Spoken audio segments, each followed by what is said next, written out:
MacDonald, presiding judge, Miss MacDonald, gave a press conference, and she was asked, "Oh, what's the meaning? What is the authenticity or um, credibility of this tribunal, people's tribunal?" She said, "It is very clear. Process and products.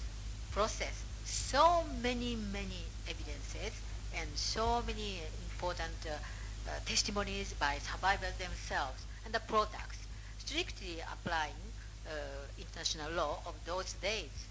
So I think, and also some international lawyers in Japan analyzed the meaning of this tribunal uh, to make some contribution to the development of international law. One, international law was originated in the Western, but international law became more universalized.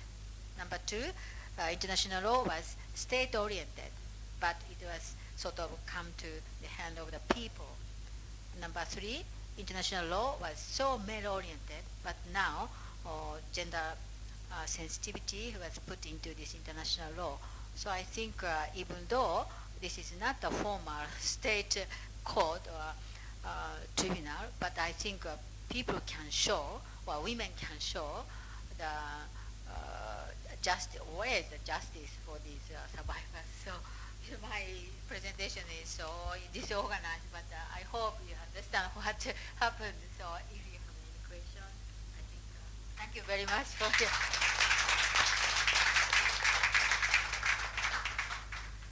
Thank you very much to Yayori, and I think she has very clearly spelled out for us through the process of describing the tribunal which took place in December last year, some of the key issues that the comfort women of the Japanese Imperial Army have brought to the international fora, trying to change, as Yayori said, international law to make it more gender sensitive, to make it more responsive to issues of especially sexual violence and abuse in times of conflict, but also I think in a very concrete manner, showing that no matter the Japanese government is very powerful, that there are people within Japan and outside who are willing to challenge a government and say you have to face up to the past, and in particular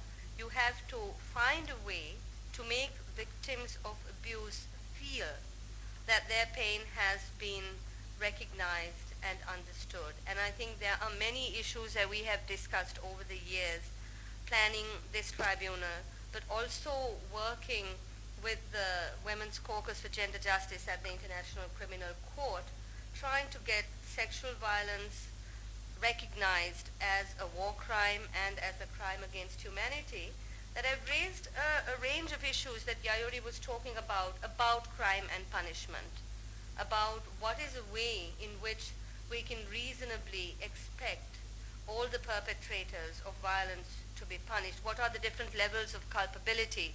We hold the emperor as responsible as individual soldiers. Was there a difference? Are there complications when people say we were only following orders? Who gets away with what? And I think the discussion about individual criminal responsibility, about existing laws of evidence, which make most of the perpetrators of sexual abuse not liable for prosecution under existing laws, these, and the issue of state responsibility. And if the state directly denies responsibility, then what are the ways in which states are accountable for the security not only of its citizens, but of other citizens that are at least temporarily under its custody?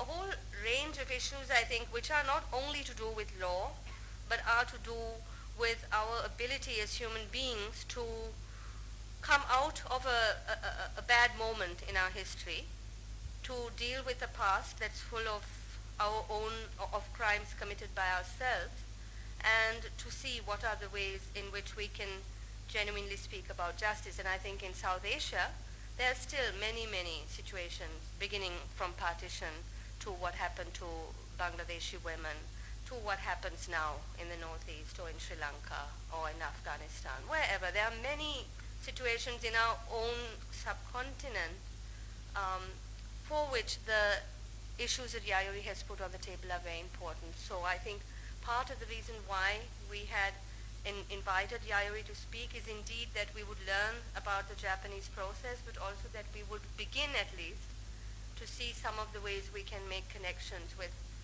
how far they've moved forward, and how we can, join in that movement. Yeah. So, questions? Yeah. So the state is responsible for the crime. We find that our international law is inadequate. I wanted to know how supportive has been the United Nations and its agencies to your tribunal. And of course this matter is now so many decades old. Most of the women who suffered, they are very old already, and as you mentioned rightly, many of them are passing away slowly. So how supportive has been the United Nations and its agencies? Actually, and now the civil society, of course, has an awareness, but they also have many other critical issues to address. So we are talking about perhaps a few thousand women who have identified themselves and have come forward to blame the state for the crimes that were committed against them. But unless and until international law is strengthened, I don't think justice can be easily done. Thank you. actually, United Nations has not involved at all, in a sense, because this is a people's tribunal, and more than that, the Japanese government has been harassing us, in a sense, because we wanted to get the fund from UNIFEM, but Japan is the largest donor to the UNIFEM, so UNIFEM clearly said we cannot provide any fund. So I think, and of course, but we are very happy to hear the very, very good news recently. Radhika Kumaraswamy, who made a report submitted to the United Nations Human Rights Commission in Geneva about the conflict this year, and it includes the one paragraph which clearly appreciated this women's tribunal. So I think it is so. In Beijing, you mentioned there was a reference to this in the Beijing Platform for Action. No, nothing, because Beijing conference was It's held a in UN 1995. Yeah, but because this tribunal was held only last year, but Kumaraswamy report this year we mentioned about this one paragraph about we are so happy for the first time United Nations appreciated so there are some already attempts in Canadian participants and German participants pressurizing their foreign ministers to work so that the United Nations Human Rights Commission make some kind of recommendation or some kind of expression of the support. So we need the support from many groups. Thank you. Yes. One is the practice of taking comfort women. Did it have precedence before World War II with the Japanese army? Second is, when did Japanese feminists get to hear about comfort women and the scale of the Japanese army taking comfort women? And the third question is, what was the state's response to the findings of the tribunal and the response of the media, Japanese media? Thank you very much. This first comfort station was established in Shanghai in early 1930s. So before World War II already in China, that was the beginning. So comfort station system has two kinds. One is the occupied, the Korea and Taiwan were colony of Japan.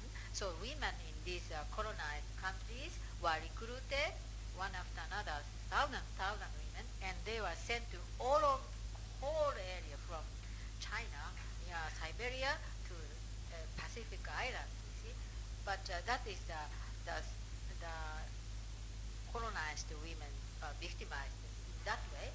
But occupied countries such as China or Philippines, they are locally recruited, locally used. But the abuse was almost the same So, but why it took more than nearly half a century for survivors to come out for the first time, 1991? So many women just kept silent. Why? Because sexual violence, because stigmatization. Many women who survived and who went back to their own country, they even could not go back to their own family. They were so ashamed. So it was so hard for them to speak up.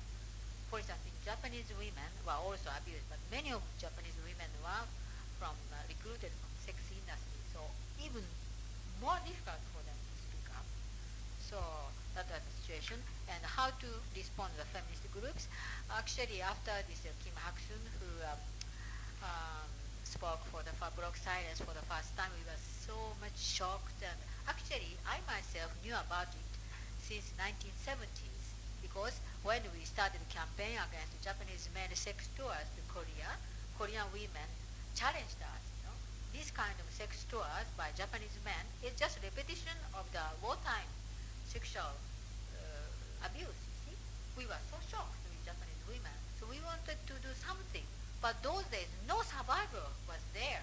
Without survivor or victim, it was so difficult. And moreover, those days, Korea was the terrible dictatorial government. So the women's movement in Korea could not take up this issue those days. They were, put into jail and tortured and killed. So they did not touch on this issue. But after the democratization process, women's movement in Korea got more stronger and stronger. Without the support of the women's movement, no survivor can speak up. In case of Malaysia, there are several, but because of the lack of the support from the women's movement, no one can really publicly say. So for this tribunal, only video. Finally, one survivor agreed to testify video, so we showed a video. So I think the feminists or women's support is so important for them to, and we have all kind of contact with them, with the individual survivors. So we learn quite a lot from them.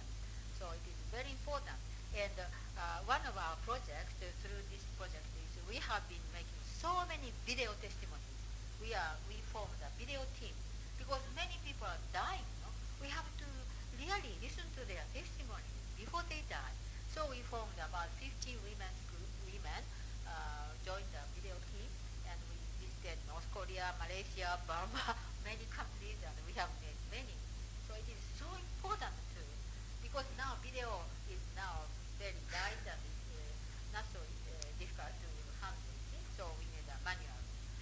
So that is, and about the state, actually the tribunal judges sent a formal invitation letter request the Japanese government to send the representatives, but the government even didn't respond, didn't answer. Our bounded member went to the government officer, but they don't say, we don't answer or not, even they didn't. So so what was the defense counsel, how to deal with it? We need a defense counsel for the defendants. So we decided to ask lawyers who are working on this issue to be amicus curiae and to explain the positions or arguments of the Japanese government side. So that was one solution, and just neglect us, but they are very much concerned secretly. So, but the problem is that I'm now under the terrible attack. Actually, the right wing always surrounding our tribunal and shouting, "Matsui, come out!" shouting all the time. I couldn't get out of the hall for 3 days, you see. And after the tribunal, the right wing formed the campaign. They are so, they write, "Oh, we thought that was only a women's tribunal. Women could not do much. So we didn't take it serious. But it's an international pressure, international conspiracy. So that's why we have to fight back." So the Japanese media did not report well because they were so afraid of the emperor's guiltiness. But international media made so many reports all over, particularly the victim countries. I heard from China. In China, 2,000 newspapers, all newspapers reported about it. But the problem is that the one NHK, which is a very public broadcasting TV, decided to to make a special program on this tribunal, but the right wing, about 30 right wing people rushed into the NHK building to stop it, stop it, stop it. So finally, it was totally distorted, so we are now protesting. But you see that I'm now, oh, Yayoi Matsuri, the red fascist, anti-Japanese betrayer, get away. All kind of abuse, you see. That's the situation.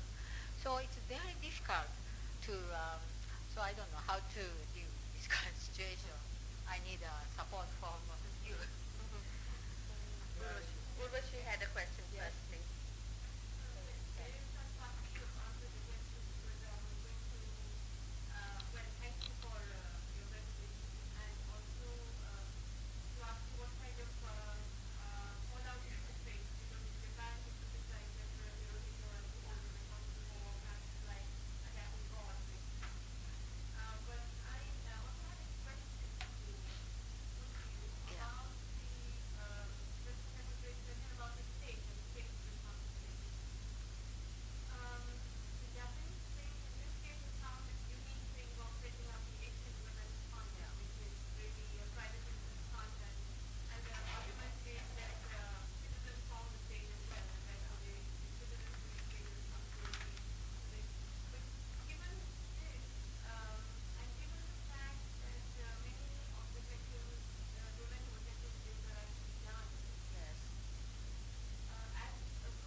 But you ask me, ask me, but it is not me, but survivor themselves, they have to decide. And frankly speaking, there are some survivors who accepted. But you see, after this women's fund was established, the Korean government decided to provide the same amount of fund for survivors. Taiwan government also. But unfortunately, the Filipino government cannot afford to do it.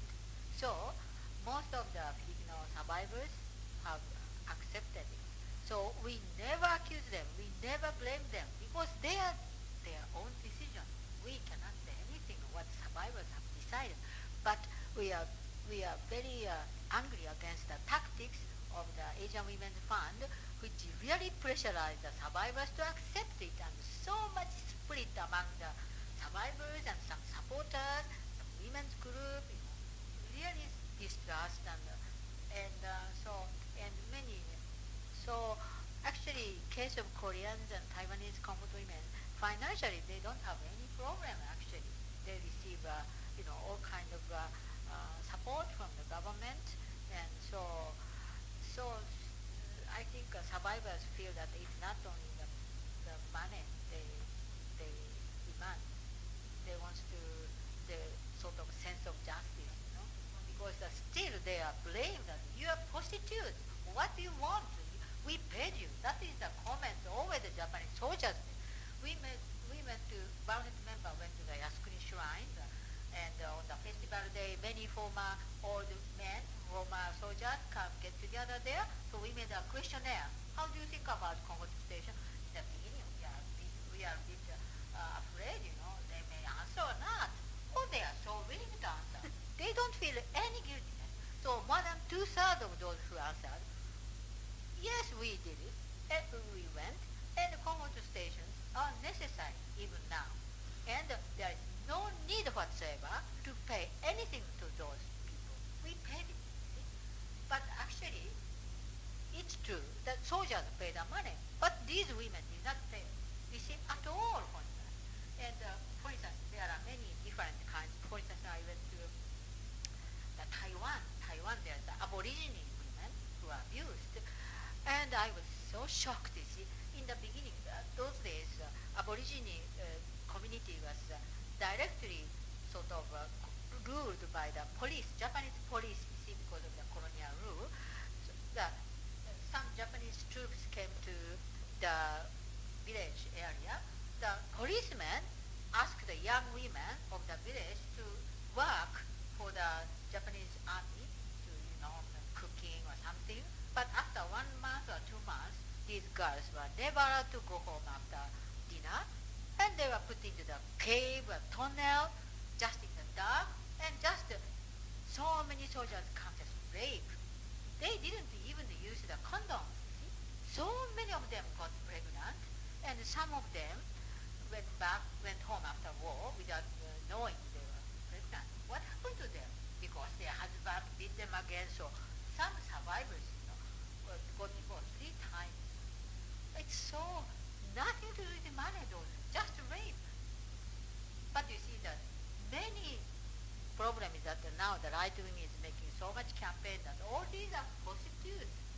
And you see the program which was totally distorted because of the attack from the right wing, the NHK program, one professor who is so notorious, he clearly said on the program, oh, they are prostitutes. We cannot believe what they are saying. What evidence? He made that comment on the, so the International Organizing Committee made a protest against this kind of comment. Any other questions? Yes. No doubt that these crimes are ghastly and unpardonable. Excuse me, just I cannot tell you. Yeah. While being appreciative of the work that you are carrying on, I found that the process that you have explained is fraught with certain loopholes. I'm interested to know how do you propose to plug them out.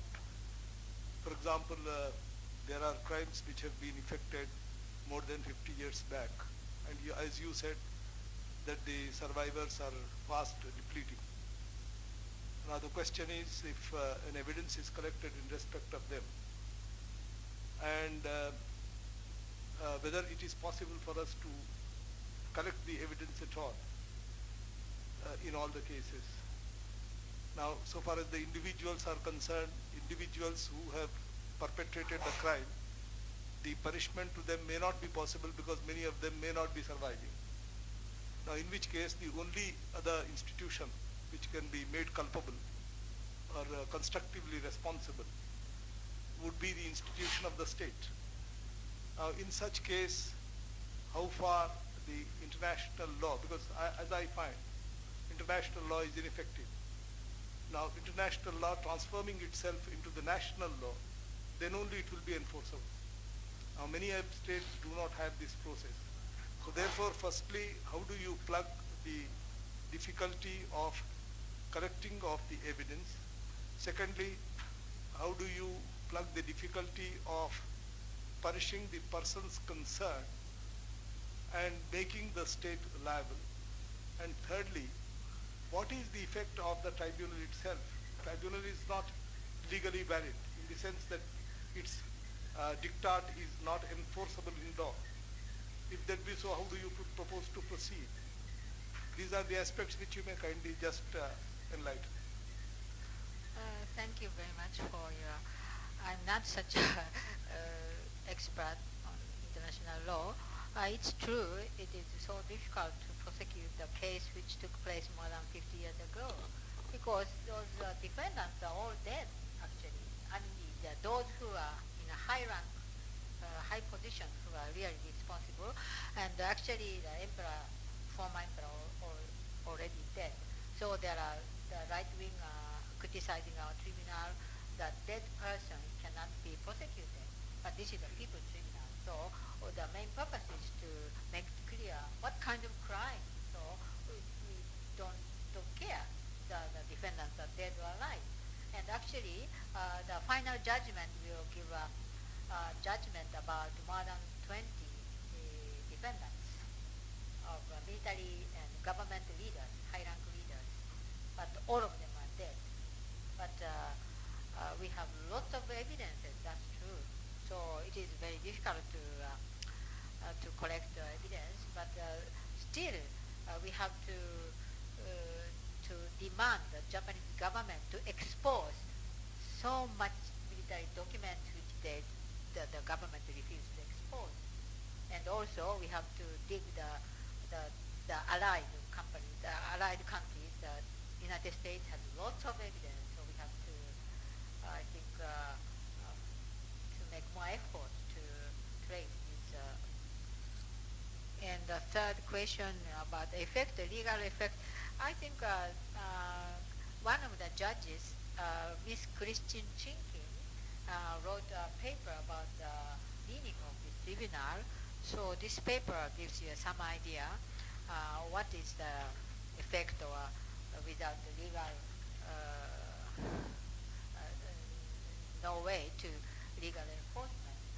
But I think as recently Eichmann or other Nazi crimes issue is now drawing attention that making judgment is so important.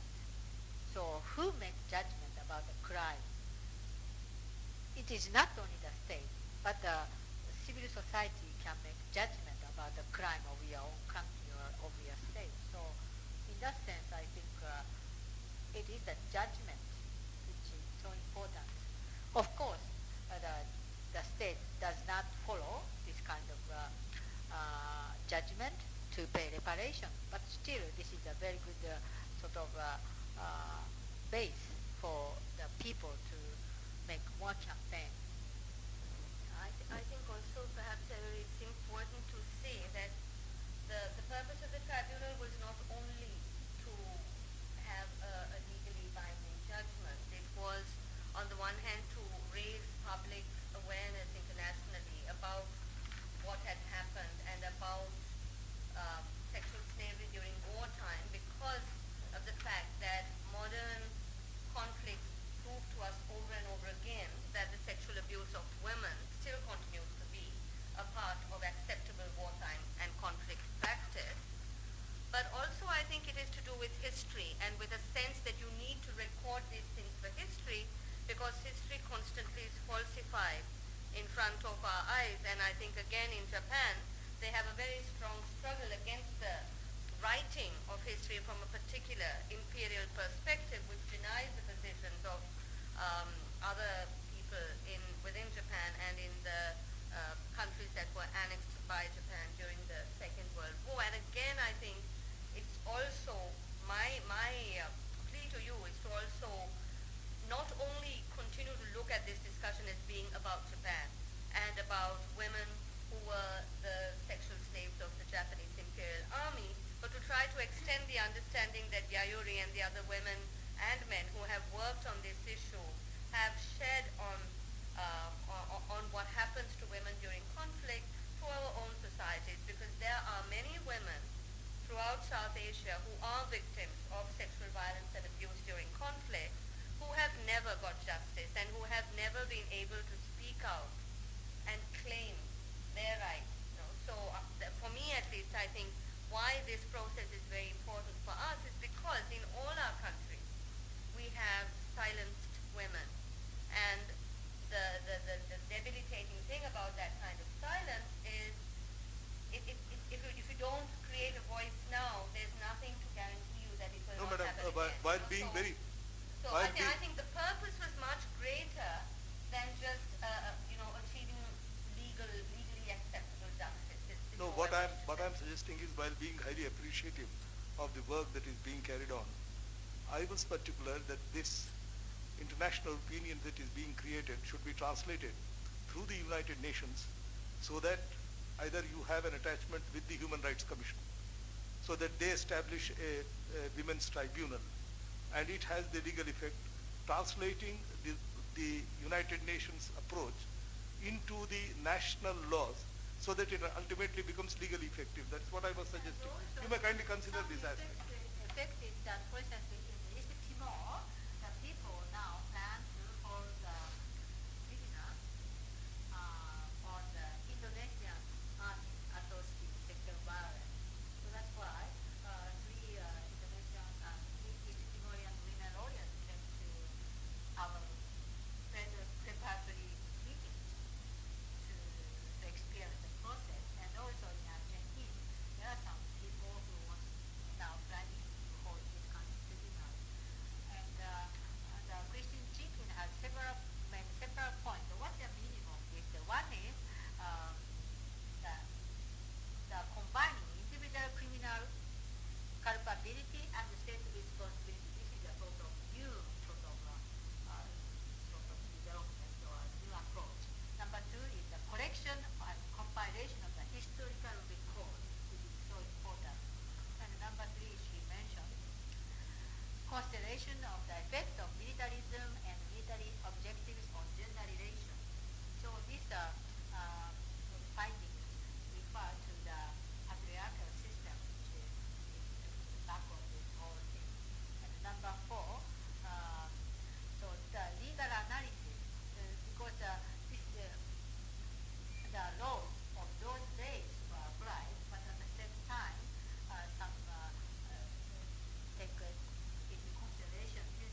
discussion of evidence, getting into some kind of legal things, it won't work. I agree with you. Absolutely. But that doesn't mean the cause should not be, even if all the women pass away, they have their descendants. They have some families who are still living in the trauma. But you see, of course, it is not only also, in a sense, I agree to the argument by the right wing that they say, why you only mention the Japanese government, Japanese states? How about the American, United States? American army raped so many Vietnamese women. Why they haven't? So I think one American scholar who attended this tribunal wrote a paper. This now American, we ourselves have to really think about our responsibility, because it is not easy to really confront your own country. So he mentioned it was a crime to drop the bomb in Hiroshima, Nagasaki, or the Korean War and Vietnam War, and other wars the United States has waged. But no survivors or no victims raise the voice. That's a problem. So I think it is not. So we should not limit only one country, of course. So it's very important to have a broader sort of approach. So, thank you. Thank you very much to Yayori and to Kamala and the Foundation for Universal Responsibility for having made I this really want to possible. thank you very much for your foundation.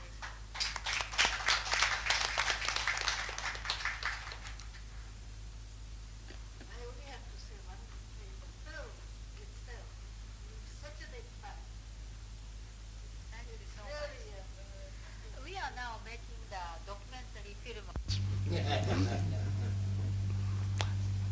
Sorry. A new ship grows out of the old one step by step. And while they are still building their new ship on the old ship, the sailors may already be thinking of a new structure, and they won't always agree with one another. The whole business will go on in a way in the next decade, in the next century, that we cannot even anticipate today. That is our fate. Now, one can add, suppose on this ship, this is our epistemological ship, this is how we know, suppose we find other sailors on another ship. The Japanese, the Chinese, the Aztecs, there are other ships, other peoples on their ships. Can we learn from them?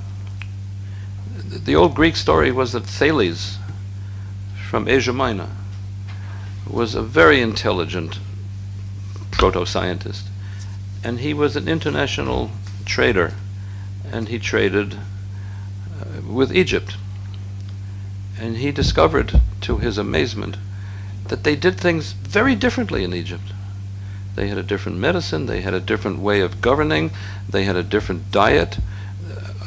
Many of them were a different color from the Greeks' skin, I mean. They had, to his mind, a religion which was unbelievable, and they flourished. They were doing fine. Maybe they were right, but no, he was Greek, he wasn't Egyptian. Maybe we could learn from them. Anyway, Neurath's ship. Maybe we can learn from other ships. Maybe we can communicate with other ships. Not with the dry dock. There's no dry dock. The world has no dry dock. It's an interesting, I think, it's an interesting conception. If you permit me, I'll end with a quotation from Ernst Mach, one which I'm very fond of.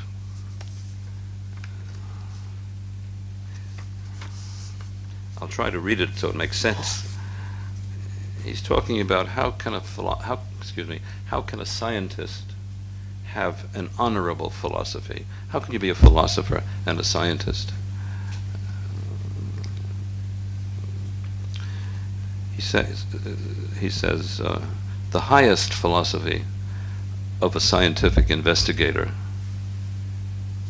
is to bear. That means hold in your life, to bear an incomplete conception of the world, and to prefer it to any apparently complete but illusory, inadequate conception.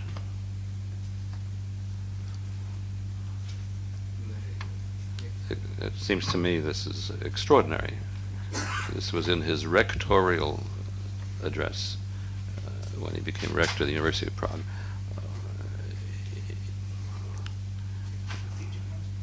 I'll read it again, sure. I'll read it any number of times. The highest philosophy of the scientific investigator is to bear an incomplete conception of the world, namely science, incomplete conception of the world, and to prefer it to any apparently complete but illusory, inadequate conception. I think you all know, as a footnote to that, what Stephen Hawking wrote, our wonderful genius of today. My goal is simple, wrote Hawking. My goal is complete understanding of the universe. Why it is as it is, and why it exists at all. So he's not satisfied with an incomplete. That was 1981. And, well, thank you. I have finished at least part of what I wanted to say.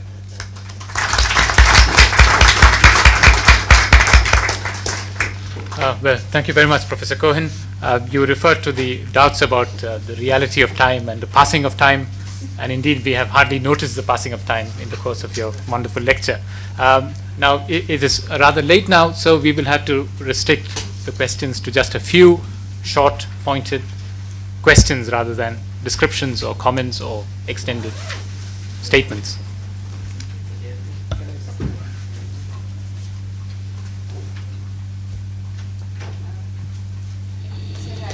Listening to the entire lecture very intently, and I realized that each and every issue which has been taken up has been dealt in great depth in Indian philosophies, and I'm particularly talking about Vedanta.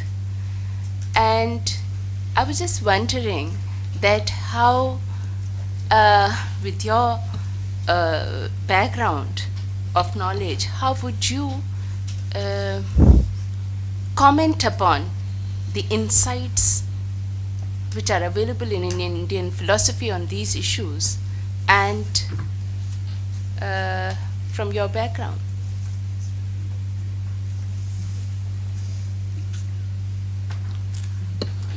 I can't. I don't know enough. I read what other people say about Indian philosophy, but I can't think it. I make a general comment, however. My impression is that nature is very flexible and can be seen and understood in different ways. So the great metaphor of the 17th through 19th centuries, so-called mechanization of the world. It's true, nature is a mechanism, but not only a mechanism. The mechanical view of nature is true, but it's only true so far.